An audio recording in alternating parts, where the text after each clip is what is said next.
নাতিপুতিরা কেউ মেধাবী না, যত রাজাকারের বাচ্চারা নাতিপুত্র হলো মেধাবী, তাই না?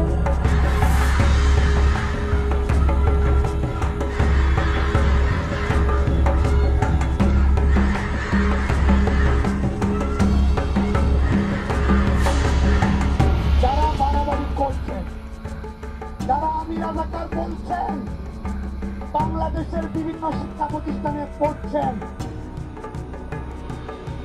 এই রাজাকারদের নিয়ন্ত্রণে চলার স্বাদ যাদের জেগেছে, তাদের উদ্দেশ্য করে একটি কথা বলতে চাই, আন্দোলন যাবে, আন্দোলন আসবে, বাংলাদেশ ছাত্রলীগ থাকবে এবং সব কিছুই মনে রাখা হবে, সব কিছুর জবাব দেওয়া হবে।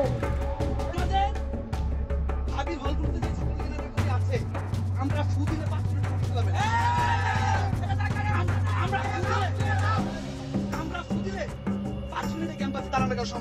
অনেকগুলো টার্নিং মোমেন্ট ছিল এই আন্দোলন।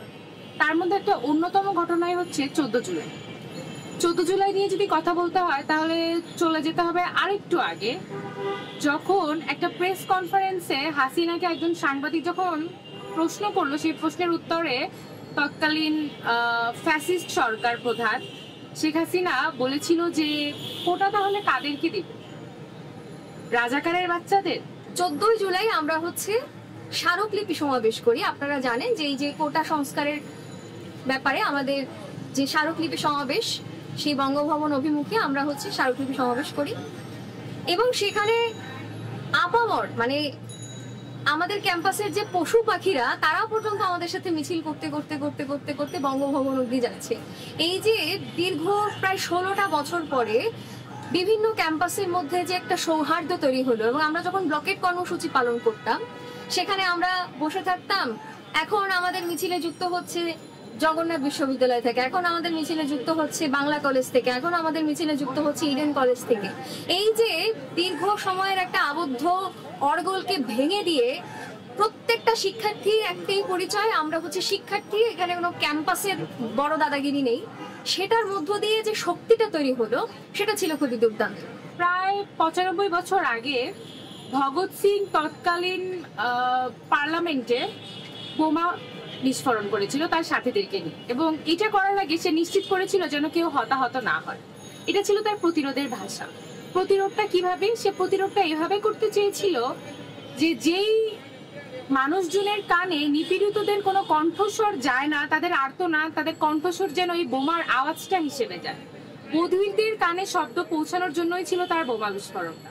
14 তারিখের পরে আমরা সন্ধ্যায়, আপনারা জানেন, আমাদেরকে রাজাকার বলা হলো, যে কোটা কাদেরকে দেওয়া হবে, রাজাকারের বাচ্চাদেরকে কোটা দেওয়া হবে। এই যে অপমান, এই অপমান আমরা নিতে পারি না। আমরা তো কোটা বাতিলের দাবি করিনি, আমরা করেছিলাম কোটা সংস্কারের দাবি, কোটার যৌক্তিক সংস্কারের দাবি, যাতে সমাজের যে পিছিয়ে থাকা জনগোষ্ঠী তাদের যথার্থ মূল্যায়ন করে সমাজের মূল স্রোতে নিয়ে আসা যায়। অথচ আমাদের যৌক্তিক দাবির প্রেক্ষিতে তারা আমাদেরকে বললেন রাজাকার। যখন শিক্ষার্থীরা হলে হলে স্লোগান দেওয়া শুরু করলো, তুমি কে আমি কে, রাজাকার রাজাকার, কে বলেছে স্বৈরাচার স্বৈরাচার, এই স্লোগানটা আসলো কিভাবে? আমি বারবার বলি যে এই যে 5 আগস্ট এটা কেবল 36 দিনের আন্দোলনের ফলাফল নয়, এটা দীর্ঘ 16 বছরে দানা বাঁধতে থাকা বিভিন্ন তরঙ্গ, দানা বাঁধতে থাকা বিভিন্ন প্রতিরোধের যে জোয়ার উঠেছিল সেগুলোর একটা মিলিত রূপ হয়েছে হচ্ছে এই 36শে জুলাই। আমরা ঘন্টা পেটাতে থাকি, আপুরা সবাই নিচে আসেন। তখন হলের ভিতরের যে দৃশ্যটা, সেটা হচ্ছে ছাদ থেকে একজন স্লোগান লিড করছে, নিচতলা থেকে একজন স্লোগান লিড করছে, মেয়েরা ফ্ল্যাশ লাইট জ্বালিয়ে হচ্ছে স্লোগান লিড করছে। এইভাবে করে করে তখন হচ্ছে স্লোগানটা আসে এইভাবে যে আইরনিক্যালি বলতে থাকে, তুমি কে আমি কে, রাজাকার রাজাকার, কে বলেছে স্বৈরাচার স্বৈরাচার। এই জেনারেশনটা এই ধরনের বিভিন্ন ট্যাগিং এর মধ্য দিয়ে এসেছে। তারা দেখেছে যে যখনই তারা কোনো গণতান্ত্রিক দাবি দাওয়ায় আন্দোলন করছে সেটাকে হাসিনা নানাভাবে ট্যাগ দিচ্ছে, এবং সেই ট্যাগটা কিন্তু নির্দিষ্ট, জামাত শিবির, রাজাকার। শিক্ষার্থীরা এবার বুঝলো যে আসলে আমার প্রতিরোধের একটা ভাষা এটাই হবে যে সে আমাকে যে ট্যাগটা দিয়েছে আমি সেটা নিয়ে একটা সার্কাজম করব, আমি একটা আয়রনি করব, এবং সেটাই হবে হচ্ছে আমার প্রতিরোধের কাজ। আইরনি বলতে আমাদের জীবনে একটা বিষয় থাকে, স্যাটায়ার বলতে হচ্ছে আমাদের একটা বস্তু আছে যেটাতে বলা হয় যে আমি যা নই তা যখন একটা ব্যক্তি আমার উপরে আরোপ করবে তখন সেটা নিয়ে তাকেই হচ্ছে স্যাটায়ার করা, তাকেই হচ্ছে ঘুরিয়ে ওটা বুমেরাং করে দেওয়া, সেটার একটা পদ্ধতি হচ্ছে আইরনি। আমরাও বললাম যে আমাদেরকে রাজাকার বলছো, তাহলে তুমি কে আমি কে, রাজাকার রাজাকার কে বলছে স্বৈরাচার স্বৈরাচার। রাত 11টা 11:30টার দিকে আমি শিক্ষার্থী সংসদে অনলাইনে একটা ভিডিও দেখি যে হলে হলে ফ্ল্যাশ লাইট জ্বালিয়ে, মোবাইলের ফ্ল্যাশ লাইট জ্বালিয়ে ছেলেরা মেয়েরা স্লোগান দিচ্ছে, তুমি কে আমি কে, রাজাকার রাজাকার, কে বলেছে স্বৈরাচার স্বৈরাচার। আমি যেহেতু হলে থাকি না, এই ভিডিও দেখে আমার মনে হলো যে এখন আমার ক্যাম্পাসে আসতে হবে। হল প্রশাসন কোনোভাবেই আমাদেরকে বাইরে বেরোতে দেবে না। তখন আমরা যেটা করলাম, আমাদের আশেপাশের যে বড় বড় ইটের টুকরো, আমাদের আশেপাশে যা যা ছিল সবকিছু আমরা হচ্ছে যে সবকিছু নিয়ে তালাগুলোকে ভাঙতে থাকি। এবং সেখানে যেটা হয় যে দারোয়ানরা খুবই স্বাভাবিকভাবে আমাদের প্রথমে বাধা দেওয়ার চেষ্টা করেছিল, কিন্তু পরবর্তীতে আন্দোলনের যে যৌক্তিক জায়গাগুলো সেগুলোতে না আমাদের যে কর্মচারী যারা আছেন তারাও কিন্তু কিছুটা একাত্মবোধ করছিলেন, শুধু প্রশাসনের হাত পা বাঁধা থাকা অবস্থায় তারা কিছু বলতে পারছিলেন না। তো এই সময় আমরা যখন ইট নিয়ে আমাদের তালাটা ভাঙতে শুরু করি তখন কিন্তু দাদুরা আসলে আমাদের হলের যে দারোয়ান তারা কিন্তু আমাদের বাধা দেওয়া বন্ধ করে দেয় এবং তারা তাদের জায়গা থেকে সরে যায় যাতে আমরা হলের তালা ভেঙে বের হয়ে যেতে পারি। সর্বপ্রথম মেয়েদের মিছিলটা আমার যতটুকু মনে পড়ছে এখন শামসুন্নাহার হল থেকে এসেছিল। শামসুন্নাহার হলের মেয়েরা হল গেটের তালা ভেঙে থালা বাসন পিটিয়ে পিটিয়ে রাজু ভাস্কর্যে এসে উপস্থিত হয়েছে এবং তারা স্লোগান দিচ্ছিল। এবং এইভাবে করে আমরা আমাদের হলের গেট ভেঙে একেবারে স্রোতের মতো করে 5টা হল থেকে আমাদের যে নারী শিক্ষার্থী আমরা সবাই বের এবং পুরো রাস্তায় স্লোগান দিতে দিতে দিতে দিতে যাই। এবং আমরা এই স্লোগানও দেই যে চাইতে গেলাম অধিকার, হয়ে গেলাম রাজাকার, কথায় কথায় বাংলা ছাড়, বাংলা কি তোর বাপদাদার। তো আমরা বারবার এটা নিয়ে আলোচনা করছিলাম যে এই যে স্লোগানটা, এই স্লোগানটা ধরে রাষ্ট্রপক্ষ পুরো আন্দোলনটাকে সাবোটাজ করার চেষ্টা করবে। তারা বলবে যে এরা সবাই রাজাকার, এবং এটা ওরা ওন করছে, কারণ আমরা আমাদের যে প্রতিরোধের ভাষা বোঝাতে চাই সেই প্রতিরোধের ভাষা রাষ্ট্রপক্ষ ঠিকই বুঝবে, কিন্তু তারা সেটাকে ব্যবহার করবে আমাদের বিরুদ্ধে। প্রথমে রাজাকার রাজাকার স্লোগান দেওয়ার পরে স্বৈরাচার যুক্ত করার কথা কিন্তু আমরা বলি, আমরা সেই যুক্তিটা করি। তো সেটা হয়ে যাওয়ার পরে 15 তারিখে কিন্তু আমরা যখন রাজু ভাস্কর্যের সামনে হামলা হওয়ার আগ অব্দি যখন আমরা মিছিল করছিলাম, অবস্থান করছিলাম, স্লোগান দিচ্ছিলাম, মাইকের বিষয়টাতে একটা কেমন একটা জবরদখল ব্যাপার ছিল, এটা পুরো আন্দোলনের সময়টা দিচ্ছিল। তো যেটা হয় যে সেখানে আমি স্বৈরাচার স্বৈরাচার স্লোগান দিচ্ছি এবং এখানে যে ছাত্রলীগ, সেই ছাত্রলীগকে আমরা বলছি সন্ত্রাসের আস্তানা, ঢাকা বিশ্ববিদ্যালয় হবে না, এই বাংলায় হবে না, স্বৈরাচারের আস্তানা এখানে হবে না। এই স্লোগানগুলো যখন আমরা দেওয়া শুরু করি তখন আমাদের ওই সময়কার যে সমন্বয়ক তারা মাইকটা নিয়ে যাওয়ার জন্য আমাদেরকে চাপ প্রদান করে যে এই স্লোগান দেওয়া যাবে না। আমরা তখন তারা কি স্লোগান দিলেন, তখন তারা স্লোগান দিচ্ছেন টোকাইদের আস্তানা এখানে হবে না, টোকাইদের। তখন আমরা তাদেরকে যুক্তি করে এটাও বলেছিলাম যে টোকাই তো সমাজের পিছিয়ে থাকা শোষিত শ্রেণী, তারাও তো আমাদের আন্দোলনে এসে হচ্ছে একটা টোকাই ছেলে এসেও কাঁধে বস্তা করে আমাদের আন্দোলনে যুক্ত হয়েছে। তাহলে যে সন্ত্রাসী তাকে সন্ত্রাসী না বলে কেন একটা শোষিত মানুষের ট্যাগিং তার গায়ে আমি দিচ্ছি? মিডিয়া একটা ট্রায়াল বসাবে, মিডিয়া এটাই প্রচার করবে যে আমরা নিজেদেরকে রাজাকার হিসেবে দাবি করেছি।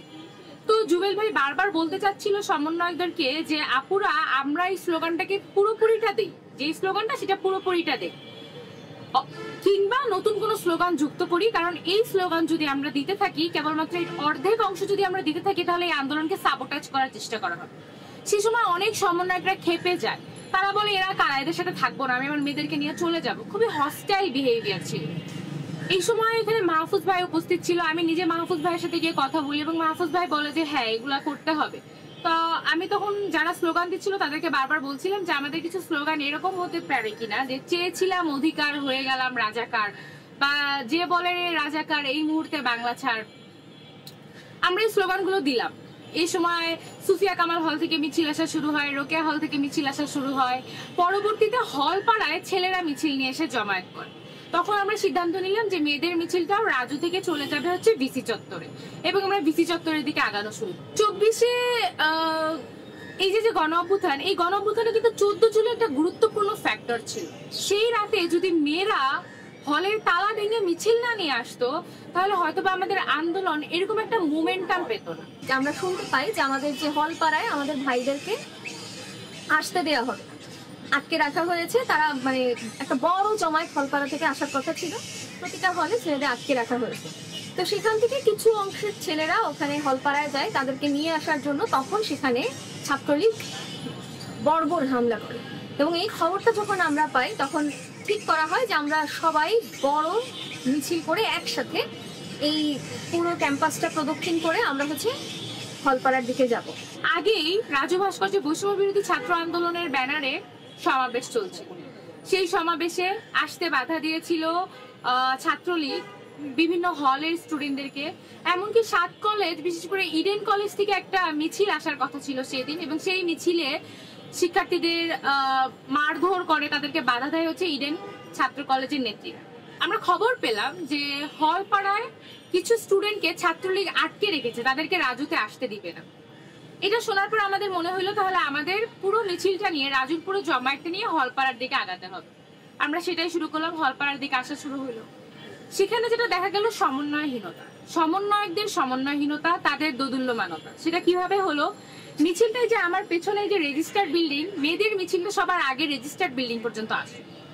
তখন সার্জিস এবং বিভিন্ন নারী সমন্বয়করা সেখানে দাঁড়িয়েছিল। তাদেরকে তারা সামনের সারিতে ছিল এবং তাদের কাছে ডিসিশন জানানো হলো যে মেয়েদের মিছিলটা আগাবে কি আগাবে না। তারা কোনো ধরনের সিদ্ধান্ত দিতে পারছিল না। তারা একবার বলছে আগাবে, একবার বলছে আগাবে না। আমরা এখনো জানি না যে ভিতরের পরিস্থিতি কি। আমাদের যে পুরুষ সহযোদ্ধারা ছিল তারা অলরেডি 71 হলের দিকে চলে গিয়েছে, তো শুধু মেয়েদের মিছিলটা এখানে দাঁড়িয়েছিল। তারা যেহেতু কোনো ডিসিশন দিতে পারছিল না, মেয়েরাই বলছিল যে না আমরা আগাবো। তারা আগানো শুরু করলো। এবং যেটা হতো যে বৈষম্য বিরোধী ছাত্র আন্দোলন ব্যানারের প্রথম সারিতে কোন সমন্বয়করা থাকবে এটা খুব কড়াকড়ি ভাবেই ডিটারমাইন্ড হইতো, এবং এর বাদে আর কেউ থাকতে পারবে না। তো সামনের সারি নিয়ে সবসময় একটা কেওয়াস থেকে যেত। তো ওই মিছিলটা যখন আমরা হলপাড়া পার করে এই গেটটা ঠিক যেখানে শ্যাডোর ওপেনিংটা, সেই পর্যন্ত আসলাম, হঠাৎ করে আমাদের সব সমন্বয়করা, আমাদের সার্জিস, হাসনাত, আমাদের নুসরাত, তাবাসসুম সহ বিভিন্ন নারী সমন্বয়করা প্রথম সারি থেকে চলে গেল। এবং তখন আমি দেখলাম যে মধুর দিক দিয়ে আসা শুরু করলো ছাত্রলীগের সন্ত্রাসীরা। তাদের হাতে বড় বড় বস্তাটাতে ইট, পাথর, বিভিন্ন দেশীয় ধারালো অস্ত্র, এগুলো হাতে করে 2 জন 3 জন সর্বপ্রথম এদিকে আসলো। মিছিল থেকে তাদের দূরত্ব প্রায় 10 হাত। তারা মেয়েদের মিছিলের দিকে টার্গেট করে বড় বড় ইট ছোড়া শুরু করলো। এবং যখন আমি বললাম যে এই ঘটনা ঘটবে, এটা হয়তো বা সমন্বয়করা জানতো, কিন্তু আন্দোলনকারীদেরকে তারা এটা জানায়নি। যার মূল কারণ এই হামলাটা হওয়ার 5-10 সেকেন্ড আগেই পুরো সামনের সারি, সমন্বয়কদের সারিটা কেউ উপস্থিত ছিল না। আমি দেখলাম আমার পিছে প্রায় 200-র মতো মেয়ে ট্র্যাপ। তখন যেটা মনে হলো যে আমরা কয়েকজন মেয়ে জাস্ট ব্যানারটা আমাদের মাথার উপরে তুলে ধরলাম এবং ইট পাথরগুলো আটকানোর চেষ্টা করলাম।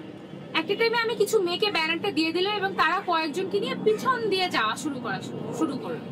এই সময় একটা ইট এসে আমার মাথায় লাগবে, আমি আমার ব্যাগটা উঁচু করলাম, ব্যাগটা ছিঁড়ে গেল, বিশাল বড় একটা ইট, এবং পাশাপাশি আমার ফোন, ব্যাগের মধ্যে যে ফোন সেটার স্ক্রিন ভেঙে গেল। হঠাৎ করে এই যে 2 জন ছিল, তারপরে 5-7 জন এসে ইট ছোড়া শুরু করলো। এখন আমরা আসলে কোন দিকে যাব? কারণ সামনের দিকে ছাত্রলীগের সন্ত্রাসীরা, পেছনের দিকে হলপাড়ার ছাত্রলীগের সন্ত্রাসীরা। তো আমরা কয়েকজন মেয়ে মাঝখানে পুরো ট্র্যাপড হয়ে গেল। তো তখন আমিও স্লোগান দিচ্ছিলাম, আমি তখন স্লোগান লিড করছিলাম, তো আমাদের এরকম ছিল যে ব্যানারের সামনে আমাদের রিক্সা মাইকটা যাচ্ছে এরকম। তো দিতে দিতে দিতে দিতে এরকম, কিন্তু সামনে আবার একটা হিউম্যান চেইন এটা ছিল, এরকম করার চেষ্টা করছে। যে করতে করতে করতে করতে আমরা ঠিক ঘুরে আমাদের যে এফবিএস ফ্যাকাল্টি এই পাশে, সেই এফবিএস ফ্যাকাল্টি কিছুটা সামনে পিজে হার্টস ইন্টারন্যাশনাল হলে যাওয়ার যে রাস্তাটা, ওইখানে এসে আমি স্লোগান দিচ্ছি, হঠাৎ পিছনে ফিরে দেখি কেউ আমার স্লোগান ব্যাক করছে না। তো তখন পিছে ফিরে দেখি কেউ নেই। এটা একটা বিষয়। আমার সাথে তখন ছিল আমার পাশে রিক্সাওয়ালা মামা, যিনি আমাদের মাইকটা ধরছিলেন, এবং আমার সাথে আমার আরেকজন সহপাঠী ভাই, উনিও ছিলেন। এই আমরা 3 জন। সামনে হঠাৎ আমরা দেখছি যে আমাদের এই যে শ্যাডো হয়ে যে রাস্তাটা যায়, সেই রাস্তাটা ধরে মানে একেবারে স্রোতের মতো করে লাঠি, তারপর হচ্ছে ধারালো অস্ত্র, ইট, হেলমেট পরা বাহিনী, তারা তাদের যত রকম অস্ত্র আছে সবকিছু নিয়ে আমাদেরকে মানে ধাওয়া দিচ্ছে, একদম স্রোতের মতো করে আমাদের দিকে ধেয়ে আসছে। এই সময় তারা তো পাল্টা ইট ছুটতেই আছে। অনেকগুলো মেয়ে হচ্ছে ফুলার রোডে যে বাসগুলো আছে, মল চত্বরে যে ঢাবির বাসগুলো থাকে, সেই বাসগুলোর ভিতরে আশ্রয় নিয়ে ঠিক এই সময় বাসের মধ্যে ঢুকে ঢুকে ছাত্রলীগ আন্দোলনকারীদের পেটাচ্ছিল। আমি এগুলো চোখের সামনে দেখছিলাম, যাদেরকে পারছিলাম আটকানোর ট্রাই করছিলাম। আমার মনে আছে যে এক ভাইয়ের মাথা ফেটে গেছিল, তাকে একটা রিক্সা দাঁড় করিয়ে তাকে রিক্সায় তুলে দিবে, ঠিক এই সময় রিক্সা চালককে তার সিট থেকে নামিয়ে তার উপরে আক্রমণ করেছিল ছাত্রলীগ। যে আমাদের কাপড়ের কোচরে, আমাদের ওড়নার কোচরে ওরা যে ইটটা মারছিল, আমরা সেই ইটটাকে কালেক্ট করে আমাদের ওড়নার ভিতরে জমিয়ে গিট করে রাখছিলাম। যদি কেউ আমাদের অ্যাটাক করতে আসে তাহলে আমরা ওই জমানো জায়গাটাকে ওদেরকে অ্যাটাক করবো। মানে আমরা আমাদের যতটুকু সামর্থ্য ছিল, আমরা নিরস্ত্র ছিলাম, আমাদের হাতে কিছুই ছিল না। তো এইরকম করে আমরা হচ্ছে যে আমাদের জায়গাটা মানে সেভ করার চেষ্টা করছি। এরকম যেতে যেতে যেতে যেতে আমরা ভিসি চত্বর, এই যে ভিসির এই চত্বরটার সামনে যাই, তখন কোনো সমন্বয়ক সেভাবে করে ছিলেন না। তখন এক আপু বলছিলেন যে এক আপু বেশ কয়েকজন ভাই বোন, আমরা বলছি যে আপনারা সবাই ওদিকে কোথায় যাচ্ছেন, আপনারা এখানে একসাথে থাকি, একসাথে আমরা থাকি, এটা ভালো হয়, একসাথে থাকি, একসাথে যদি কিছু হয় আমরা একসাথে করবো। কিন্তু যেটা হয় যে ওই সময়ে কোনো সমন্বয়ককে আমরা দেখতে পাইনি। তারপর ধরেন মানে শুধুমাত্র আবু বাকেরকে একটা সময় পরে দৌড়াতে আসতে দেখা গেছে, তিনি আসলেন। ততক্ষণে আমরা মানে যারা হচ্ছে একত্রিত হওয়ার কথা বলছিলাম, অনেকেই ছত্রভঙ্গ হয়ে তিনি আসতে তো ওদিকে হচ্ছে যে ফুলার রোডের দিকে আমরা তাও একটু চেষ্টা করছিলাম, কয়েকজন জড়ো হয়ে গিয়েছে। জড়ো হয়ে যাওয়ার পরে আমরা হচ্ছে যে কিছুটা জোগাড় করছি যে আমরা ডিফেন্স করব। এর মধ্যেই পুরো এই জায়গাটা ঘুরে যে সন্ত্রাসী বাহিনী আমাদের ছাত্রলীগ আমাদের ওখানে হামলা করে, তারা ওখানে একদম মানে সংগঠিতভাবে আমাদের উপরে অ্যাটাক করে। তখন আমরা সিদ্ধান্ত নিলাম যে আমরা সবাই এখানে থাকবো এবং পাল্টা আক্রমণ করবো। এই সিদ্ধান্ত নেওয়ার 5-10 মিনিট পরেই দেখা গেল যে শুধু মল চত্বর থেকে না, ছাত্রলীগের সন্ত্রাসীরা আসা শুরু করলো হচ্ছে তরুণের গেট দিয়ে। তারা এবার ইট পাটকেল না, তারা এবার গুলি ছুটতে ছুটতে আসে। সবাই আবার ছিন্ন ভিন্ন হয়ে গেল, সবাই এক একদিকে ছোটা শুরু করলো। আমার সাথে তখন নৃবিজ্ঞান বিভাগের কিছু শিক্ষার্থীরা ছিল। অনেকগুলো মেয়ে দৌড়াতে দৌড়াতে রাস্তায় পড়ে যাচ্ছিল, তারা বলছিল আপু আর দৌড়াতে পারছি না। তাদেরকে একা রেখে যাওয়াও সম্ভব ছিল না, আমি তাদের পাশে দাঁড়িয়েছিলাম। এই সময় ছাত্রলীগ এসে পিঠে আক্রমণ করা শুরু করলো, নোংরা ভাষায় গালাগালি করা শুরু করলো মেয়েদেরকে, বিশেষ করে মেয়েদেরকে তারা নোংরা ভাষায় গালাগালি করছে। এবং আপনারা দেখেছেন সেই ছবিগুলো, যেখানে মেয়েদের মাথা ফাটিয়ে কি পরিমাণ তাদের ব্লিডিং হচ্ছিল, কিন্তু তাও তাদের উপর আক্রমণ করা হচ্ছে। এরই এক পর্যায়ে যেটা হলো সেটা হচ্ছে আমরা সবাই মেডিকেলে চলে গেল, এদিক ওদিক চলে গেল। যখন জমায়েত কমে গেল তখনও কিছু স্টুডেন্ট, বিশেষ করে নারী শিক্ষার্থীরা, তারা এসএম হলে আটকা পড়ল। পরবর্তীতে তারা যখন আমরা আমরা ভিসি চত্বরে এক হয়ে আছি, গোল হয়ে আছি, হঠাৎ যখন ধাওয়া দেয়, এই ধাওয়াটা ছেলেমেয়েরা নিতে পারে না, তখন হচ্ছে দৌড় দেওয়া শুরু করলে একজন আরেকজনের গায়ের ওপরে পড়ে যেতে শুরু করে। এবং পড়ে যাওয়ার পরেই ওখানে যখন তারা স্তূপ হয়ে যাচ্ছে, সেই স্তূপের ওপরে তারা মারছে। এই একটা জায়গায় হচ্ছে স্তূপ হয়ে যাচ্ছে, দৌড়াতে পারছে না, একজনের আঘাতে আরেকজন পড়ে যাচ্ছে, ওটার উপরে গিয়ে মারছে। আপনারা সেই ছবি দেখেছেন, আপনারা 15 জুলাইয়ের যে ছবিগুলো দেখেছেন। এবং আমাদের ভিসি চত্বরে এই যে বাসগুলো, বাসের ভিতরেও হচ্ছে ছেলেমেয়েরা আশ্রয় নিচ্ছে, বাসের ভিতরে ঢুকে ঢুকে মারছে। এসএম হলে ঢুকতেই আমি দেখি যে স্টাফদের যে কোয়ার্টার, একেবারে ঝুপড়ি কয়েকটা রুমের মতো, যে তার একেবারে ভিতরে লুকিয়ে আছে হচ্ছে এই আন্দোলনকারী। মেয়েদের গায়ে প্রচুর আঘাতের চিহ্ন, কেউ কেউ ব্যাপকভাবে ট্রমাটাইজ, ছেলেদের পা কেটে গেছে, মাথা ফেটে গেছে, এরকম অবস্থা। আমরা সিদ্ধান্ত নিলাম যে এদেরকে যে কোনো ভাবে হোক হাসপাতালে পৌঁছাতে হবে। অনেক মেয়ে বলছে আপু আমি হাসপাতালে যাবো না, আমাকে জাস্ট বাসা পর্যন্ত পৌঁছায় দেন। আমাদের যে আবাসিক এলাকাগুলো আছে কর্মচারীদের, ওখানে ঈশা তারপর আরো কয়েকটা আছে, ওখানে আমরা একটু ওত পেতে থাকবো, পেতে থেকে পাল্টা অ্যাটাক দিব। আমরা এগুলোও ভেবেছিলাম যে আমরা যতটুকু পারি সেফ জোনে থেকে পিছন থেকে হচ্ছে ইট পাটকে মারবো ওই আবাসিক ভবনের ভিতর দিয়ে। কিন্তু সেইটা আসলে বাস্তবসম্মত হয় নাই।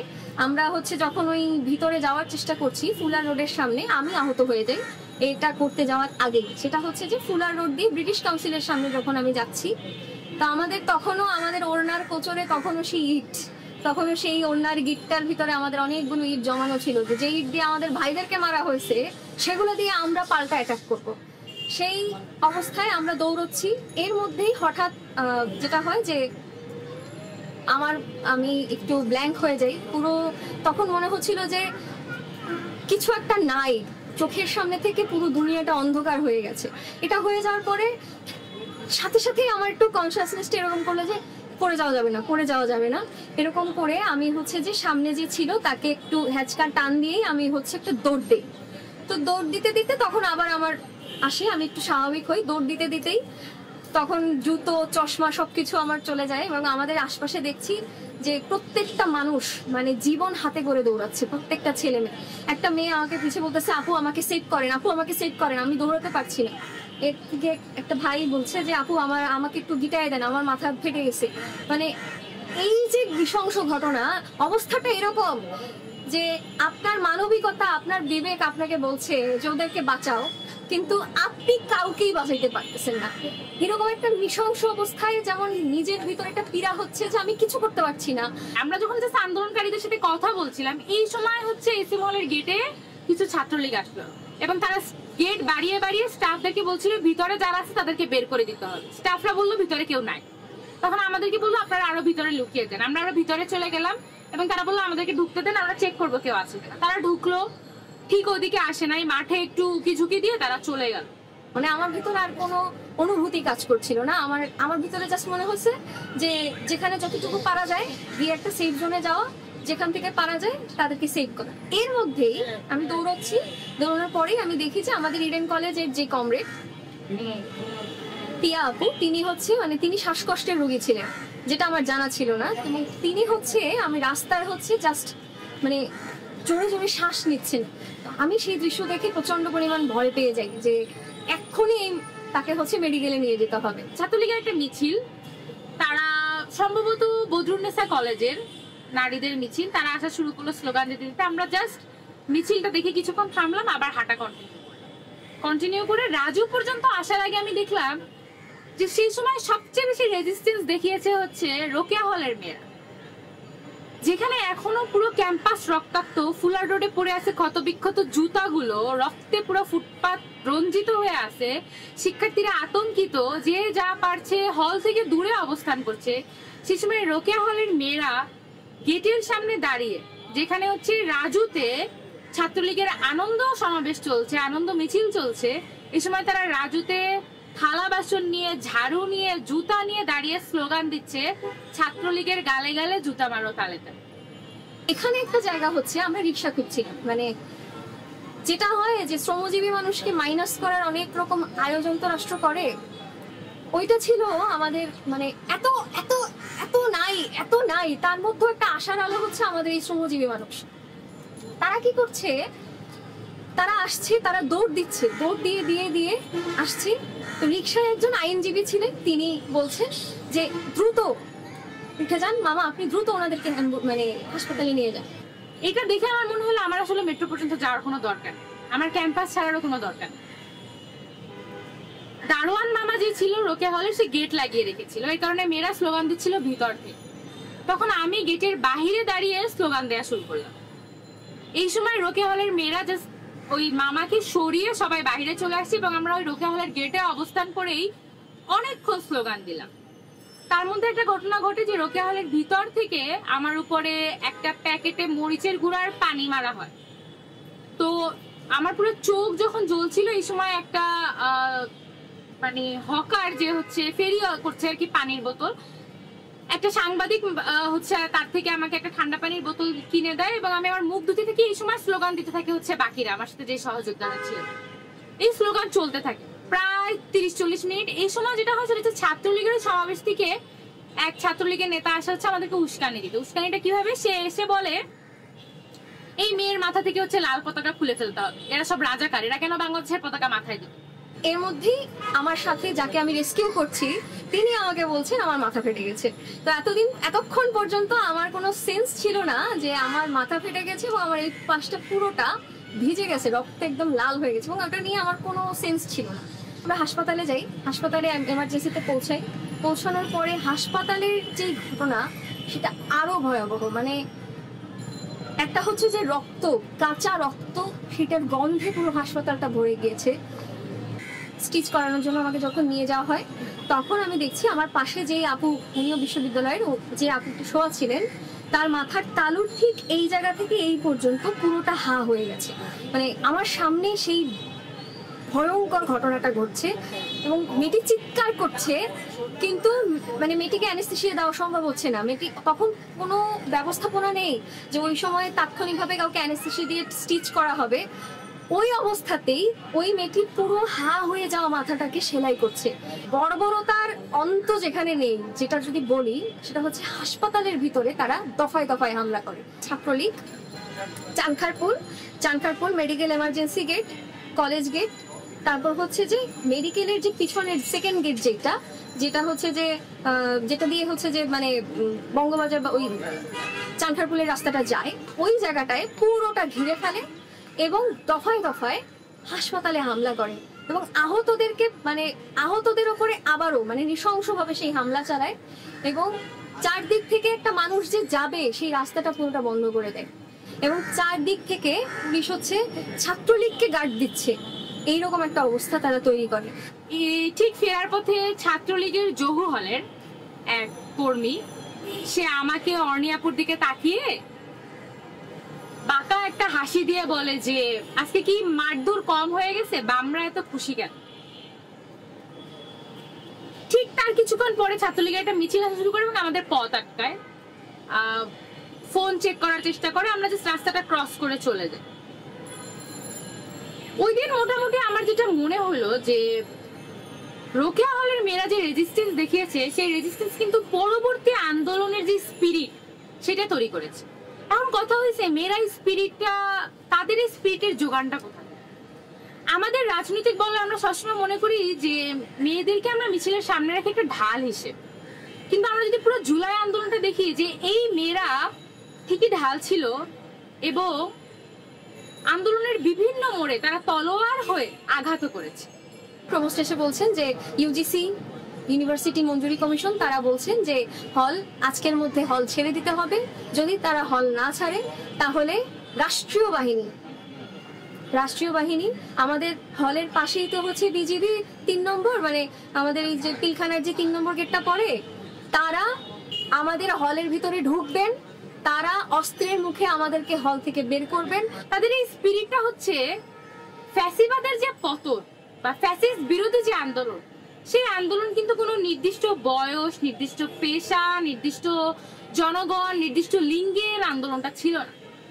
যেটাকে আমরা গণ অভ্যুত্থান বলছি, সেখানে গণটার মধ্যে কিন্তু নারীরা খুব স্পষ্টভাবে আছে, শুধু নারী পুরুষ না, এখানে অন্যান্য লিঙ্গের মানুষও আছে, যেটাকে সাধারণত আমরা মানতে চাই না, যে ডাইভার্সিটিটা আমরা স্বীকার করতে চাই না, যাদের উপস্থিতি আমরা ধীরে ধীরে নাই করে দিচ্ছি। সংস্থানী ছাত্র ফ্রন্টের সেন্ট্রাল কমিটির যে প্রেসিডেন্ট উনি, তারপর আমরা বেশ কয়েকজন একসাথে মানে ছিলাম তার বাসাতেই, এবং বাইরে থেকে তালা মেরে রাত 8টার পর আমরা ওয়েট করতাম কখন পুলিশ আসে, কখন মানে রেড করে। আর একটা জুলাই চলে এসেছে, আমাদের কথা চলছে নারীরা কোথায় গেল, জুলাইয়ের নারীরা কোথায়, 14 জুলাইয়ের নারীরা কোথায় গেল। এমনকি একটা আওয়াজ শোনা যাচ্ছে যে 14 জুলাইকে বাংলাদেশ উইমেন্স ডে ঘোষণা করা হয়, কিংবা এই যে মুভমেন্টটা যে মেয়েরা হল থেকে তালা ভেঙে বের হয়ে এসেছে, এটাকে রিক্রিয়েট করা হবে। কিন্তু আসলে জুলাইয়ের নারীরা কি চেয়েছিল সেই কথা আমাদের শোনা হয়নি বা আমরা শুনতে চাই না। জুলাইয়ের নারীরা কি শুধু দিনে দিনে ক্ষণে ক্ষণে যখন আমাদের পুরুষ সহযোদ্ধারা বলবে যে এখন হলের তালা ভেঙে বের হয়ে আসতে হবে, তখন আমরা বের হয়ে আসতে চেয়েছি? নাকি এই যে রাত 10টার মিছিলগুলো হলপাড়া থেকে বের হয়, এই মিছিলে এই রাজনীতিতে নারীরা তাদের কর্তৃত্ব চেয়েছিল, নারীরা তাদের স্বীকৃতি চেয়েছিল, নারীরা তাদের অংশগ্রহণ চেয়েছিল? সেটা কিন্তু জুলাইয়ের পরবর্তী বাংলাদেশে নিশ্চিত হয়নি। আমাদের প্রতিটা শব্দ, আমাদের প্রতিটা অনুভূতি, আমাদেরকে প্রতিনিয়ত, আমাদের প্রতিটা নিঃশ্বাস, প্রতিদিন যে আমি ঘুম থেকে উঠি, আমরা যারা জীবিত আছি, প্রতিদিন আমাদের এই বিষয়টা স্মরণ করিয়ে দেয় আমরা বেঁচে আছি শুধুমাত্র ওই মানুষের অসম্পূর্ণ কাজকে সমাপ্ত করার জন্য। আমাদের ভিতরে যে বৈষম্যহীন আকাঙ্ক্ষাটা ছিল, আমাদের ভিতরে যে একটা সামনে সমাজ দেখার আকাঙ্ক্ষা ছিল, যেই মায়ের কোলে সন্তান শহীদ হয়ে মারা গেছেন, সেই মায়ের আর্তনাদকে পূর্ণ করার জন্য আমরা বেঁচে আছি। যেই রিক্সাওয়ালা মামা আমাদেরকে অ্যাম্বুলেন্স হিসেবে আমাদেরকে মানে হাসপাতালে নিয়ে গেছেন, সেই মামার সন্তানই যখন তার রিকশায় সেই লাশ তাকে বহন করতে হয়েছে, সেই মামার ভিতরের আকুতিকে পূর্ণ করার জন্য আমরা বেঁচে আছি। আমরা এমন একটা সমাজ দেখার জন্য এখনো পর্যন্ত বেঁচে আছি, যেই সমাজে আর কোনো ফ্যাসিস্ট তৈরি হবে না, যেই সমাজে কোনো মানুষ একটা মানুষের উপর দমন করতে পারবে না, যেই সমাজে নারীর যেই ভূমিকা, নারীর যেই সংগ্রাম, সেই নাচ তাকেও সমান চোখে দেখা হবে। আমরা একটা দিনকে সেলিব্রেট করতেছি, একটা সিম্বল হিসেবে, একটা আইকন হিসেবে আমরা এটাকে উইমেন্স ডে ঘোষণা করছি, কিন্তু নারীরা যে স্পিরিট নিয়ে বের হয়েছিল সেই স্পিরিটটাকে জুলাইয়ে পরবর্তী যে অকারেন্স গুলো, যেটাকে আমি বলি মেটিকুলাসলি ডিজাইন, আমি গণ অভ্যুত্থানকে যখন বলা হয় মেটিকুলাসলি ডিজাইন, তার বিরোধিতা করে আমি বলি জুলাইয়ের পরবর্তী সময়ে জুলাইয়ের স্পিরিটকে ধ্বংস করার জন্য, আন্দোলনকারীদের যে গণ আকাঙ্ক্ষা ছিল সেটাকে ধ্বংস করার জন্য যা যা ঘটনা ঘটেছে সেটা মেটিকুলাসলি ডিজাইন। এই ডিজাইনটা কিন্তু নারীদেরকে হতাশ করেছে। আমি যখন আমার সেই সহযোদ্ধাদের সাথে কথা বলি, তারা আমাকে বলে আপু কি হইলো, এখানে মূল্যায়নটা কি? নারীদের এই যে আমরা দেখছি চারপাশে মব ক্রিয়েট করা হচ্ছে, আমরা এই শুক্রবারেও আমরা যেটা দেখলাম যে তিনটা নৃশংস ঘটনা, যে মতের অমিল হলেই মানুষের ওপরে চাপাতি চালানো যাচ্ছে, মানুষকে হত্যা করা যাচ্ছে, পাথর মেরে হত্যা করা যাচ্ছে, নারীদেরকে রেপ করা যাচ্ছে। এই যে মতের অমিল হলেই পাওয়ার প্র্যাকটিসিং, এটাকে বন্ধ করার জন্যই তো আমরা জুলাই গণ অভ্যুত্থান করেছিলাম, এটাকে বন্ধ করার জন্যই তো আমরা হল থেকে যখন কাঁদতে কাঁদতে বের হয়েছিলাম তখন শপথ গ্রহণ করেছিলাম। আমরা এটা শেষ দেখে ছাড়, এটাকে সিস্টেমেটিক হতাশা যেটা তাদের মধ্যে ইনজেক্ট করা হয়েছে। এবং আমি মনে করি যে আন্দোলনের একটা গুরুত্বপূর্ণ টার্নিং পয়েন্ট ছিল 14 জুলাই। তার পরবর্তী আরেকটা টার্নিং পয়েন্ট ছিল 18 জুলাই, যে 18 জুলাই আমাদের প্রাইভেট ইউনিভার্সিটির শিক্ষার্থীরাই আন্দোলনটাকে চালিয়ে গিয়েছিল, যখন পাবলিক ইউনিভার্সিটির হলগুলো বন্ধ হয়ে যায়। তারা যদি রাজপথে না থাকতো, আমি সন্দেহ করি যেটা 5 আগস্ট পর্যন্ত আসতে পারতো কিনা। তারা যে ফাইটটা দিয়েছিল সেটাও আমরা ভুলে যাই। আমরা ভুলে যাই নারীরা যে ফাইটটা দিয়েছিল, আমরা ভুলে যাই এখানকার অন্যান্য জনগোষ্ঠীরা যে ফাইটটা দিয়েছিল। যদি আমরা ঢাকা বিশ্ববিদ্যালয়ের দিকে তাকাই, আমরা কি দেখি যে আমাদের এই রোকেয়া হলের একজন নারী শিক্ষার্থীকে হেনস্থা করা হয়, এবং যিনি হেনস্থা করেন তাকে ফুলের মালা গলায় দিয়ে বরণ করে দেওয়া হয়। এটাই কি জুলাইয়ের সেই নারী যোদ্ধাদের প্রাপ্য ছিল? নারীর ওপরে মোরাল পুলিশিং করা হচ্ছে, লঞ্চে হচ্ছে মেয়েরা পিকনিক করতে গেছে, তাদেরকে ওপেনলি বেল্ট দিয়ে খুলে পেটানো হচ্ছে। এইগুলোই কি আমাদের এই নারী সহযোদ্ধাদের প্রাপ্য ছিল? আজকে বিশ্ববিদ্যালয়ে যে নারীরা রাজনীতিও করেন বা রাজনীতি নাও করেন, দুটো মতামত দেন, তাদেরকে ফেসবুকে, অনলাইনে এবং সরাসরি ভাবেও যেই সকল